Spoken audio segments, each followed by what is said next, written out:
Praise God for the opportunity na makausap kayong lahat, mga kababayan natin sa Luzon, Visayas, Mindanao.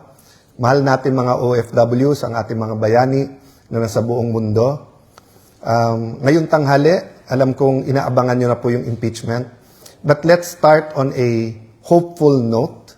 Let's start na medyo mas unifying at mas masaya.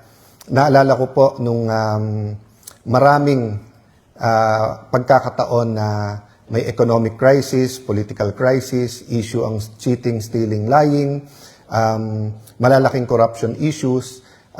Sabi nga nila, pati daw yung mga magnanakaw, tumitigil pagka pinapanood yung boxing matches ni Manny Pacquiao.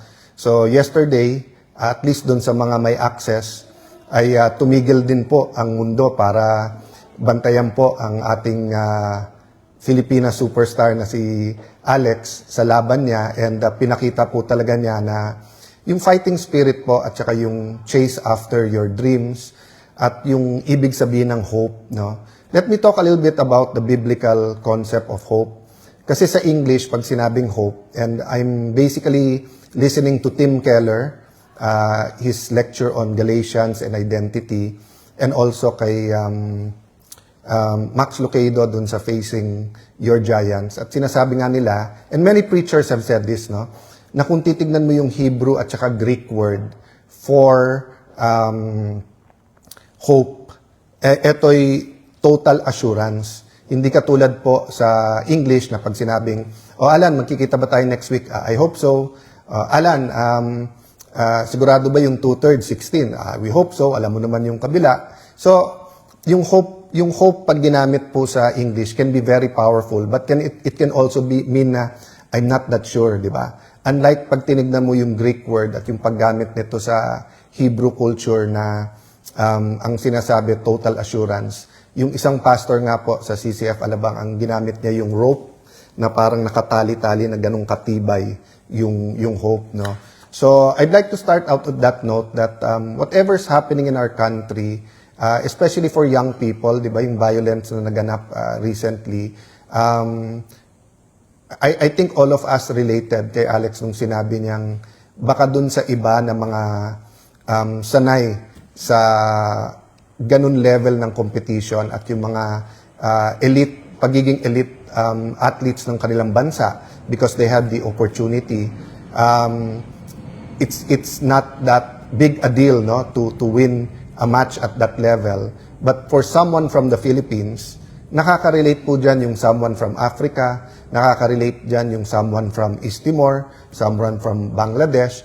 Kasi nga, it's just like football, di ba? Ang daming napakagaling na football sa Pilipinas, pero number 1 sa atin yung basketball. Kaya pag sinabi mo halimbawang football, iba pa rin yung level ng paglalaro, let's say, sa Europe or sa Middle East, no?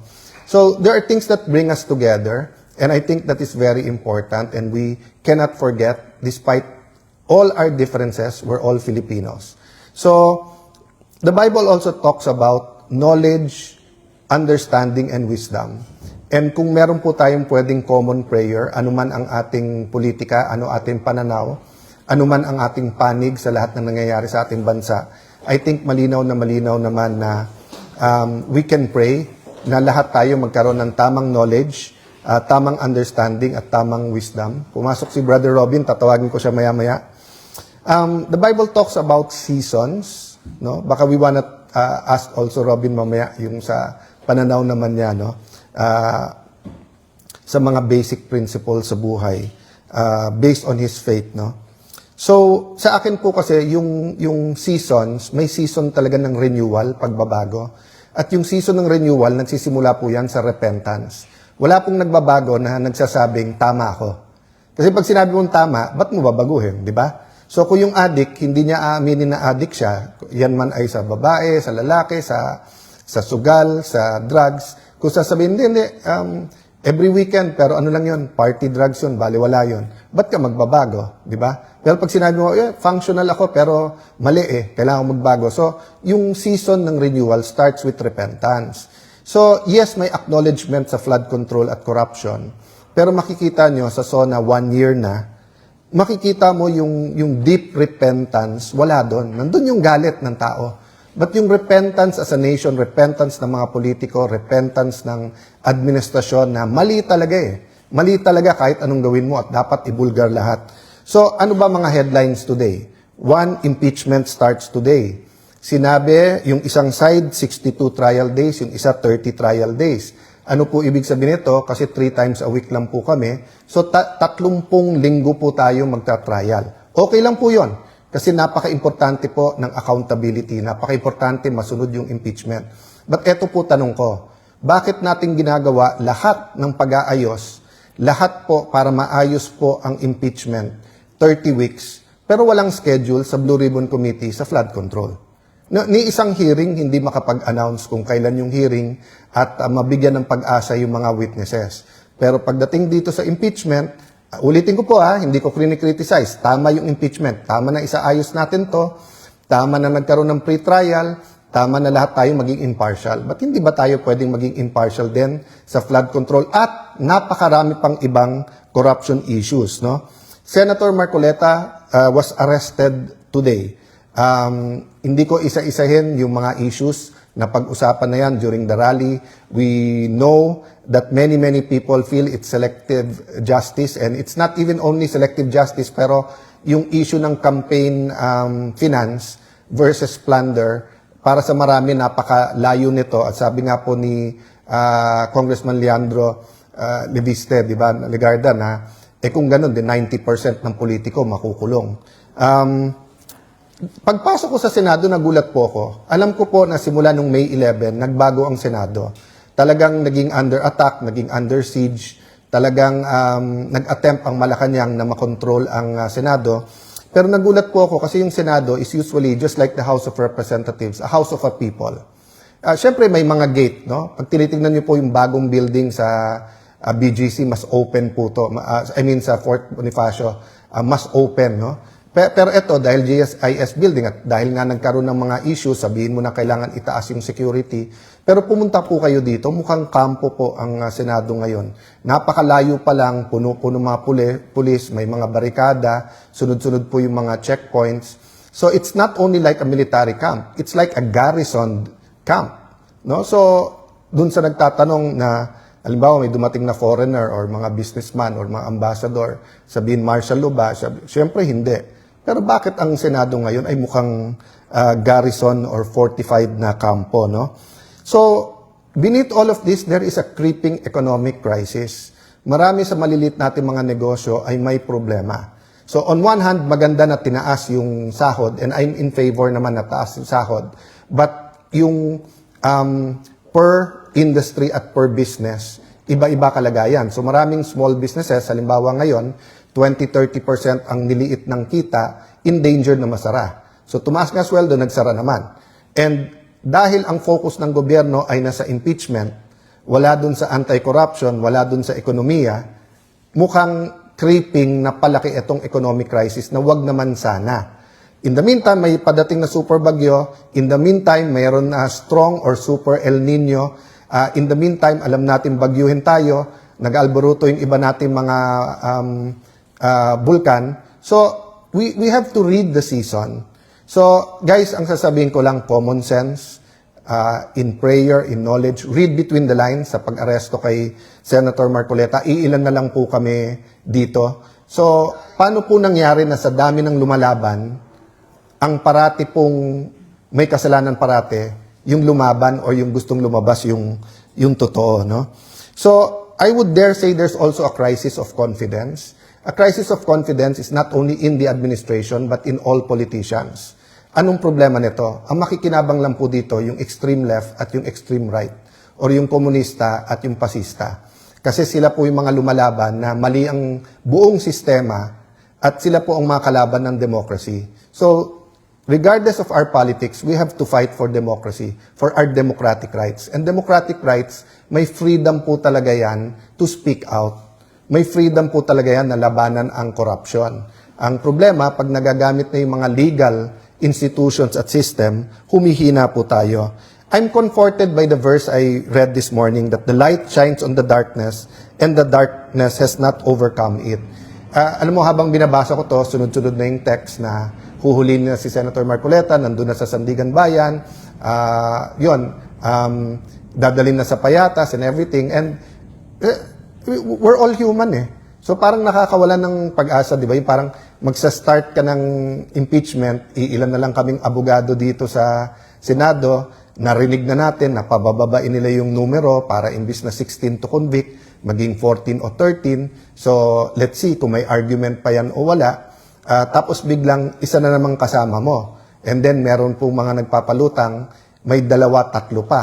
So makikita nyo mga kababayan, I don't need to keep explaining that. Common sense and read between the lines na lang po tayo. This is our democracy. It's not my democracy. It's not Robin's democracy. It's not the majority's democracy. It's not Amy Marcos or Bongbong Marcos or the Aquinos democracy. It's our democracy. Lahat ng Pilipino. And if we don't do much more about it, pag hindi tayo naging aktivista at kumilos, kung hindi po tayo lumaban, magiging biktima po ang ating demokrasya. So while I'm asking Brother Robin to join us sandali, can I read to you ulit yung preamble ng ating Constitution? Kasi napakaganda nito eh. Pag binasa niyo po to, ito po, magkakaisa tayo na ito ang gusto nating klaseng Pilipinas. We, the sovereign Filipino people, imploring the aid of Almighty God in order to build a just and humane society and establish a government that shall embody our ideals and aspirations, promote the common good, conserve and develop our patrimony, and secure to ourselves, our posterity, the blessings of independence and democracy.